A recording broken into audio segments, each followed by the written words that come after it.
Olá pessoal, vamos entender como usar o LEO, software de laudos estruturados online, para descrever uma lesão crônica, uma lesão extensa crônica do ligamento cruzado anterior. Então eu seleciono aqui entre os meus templates o de joelho, certo? Então aqui em relação ao procedimento, eu estudo sem contraste, né? Deixa sem contraste. Na análise não tem análise comparativa.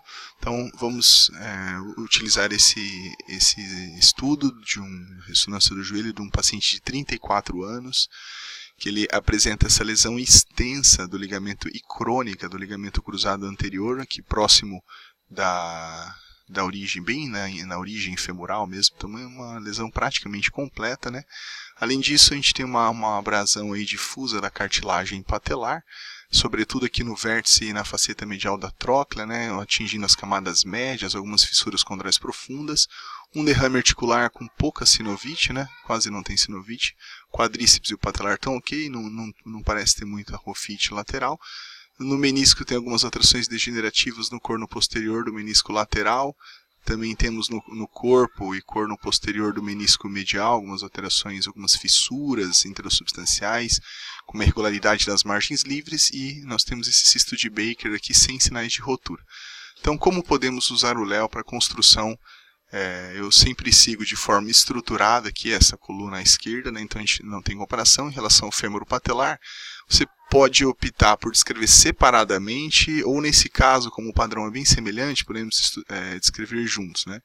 Aí, então, por comprometimento da cartilagem, vamos descrever juntos, né?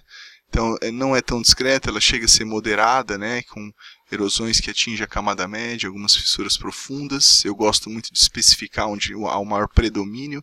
Então, aqui no caso, a gente vê na faceta medial, né, na faceta medial da patela, e aqui não vou especificar o terço não. Em relação à tróclea, é sempre mais comum no sulco e faceta medial, né, mas aqui no terço médio e inferior. Então dá para a gente ser bastante específico em relação à localização.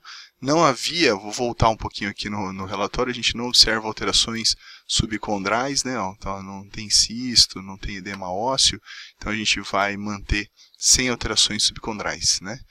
Então, em relação, continuando o quadríceps e o patelar está ok, mantém ele clicado, né? A frase fica aqui, o ROFA também não havia.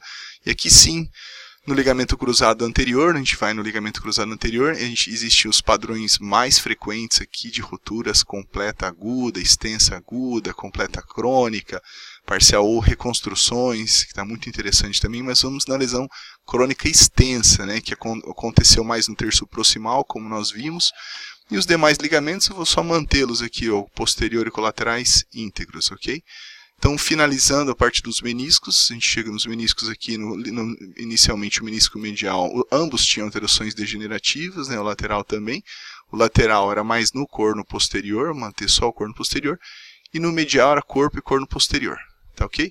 Femorotibial havia sim um filamento condral, né, mais nas áreas de carga do compartimento femorotibial medial, a gente observa um filamento, mas sem alterações subcondrais, sem erosões condrais profundas, né? Então temos uma frase bem no fêmur, aqui no femorotibial, você pode descrever artrose por compartimento, né? Eu gosto muito do padrão de cartilagem, aqui já vem clicado que é discreta, femorotibial medial, sem alterações subcondrais. Então dessa forma, apenas aqui rapidamente o derrame articular, com um clique você deixa ele pequeno, ele já vem de padrão pequeno, sem sinovite, certo?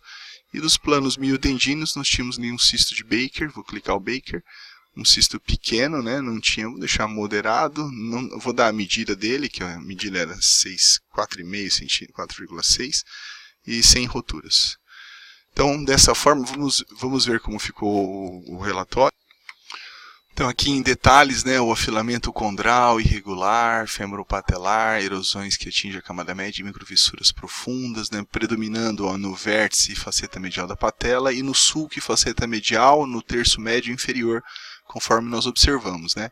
Quadríceps ok, aqui a rotura, veja que interessante, ó, rotura extensa, crônica, terço proximal, fibras remanescentes na topografia, provavelmente insuficiente, sendo conveniente o exame físico para melhor avaliação de sua suficiência, né? A frase mais padrão aí que utilizamos normalmente. Aqui finalizando o posterior e o lateral preservados, o menisco alterações degenerativas do corno posterior, do medial, microfissuras, afilamento das margens livres, também no lateral, certo? Aquele afilamento condral nas áreas de carga muito comum que observamos no efêmero tibial medial, sem alterações significativas, e o cisto de Baker aqui medindo 4,6 sem evidência de roturas, o laudo finalizado. Então é isso aí, obrigado, até logo.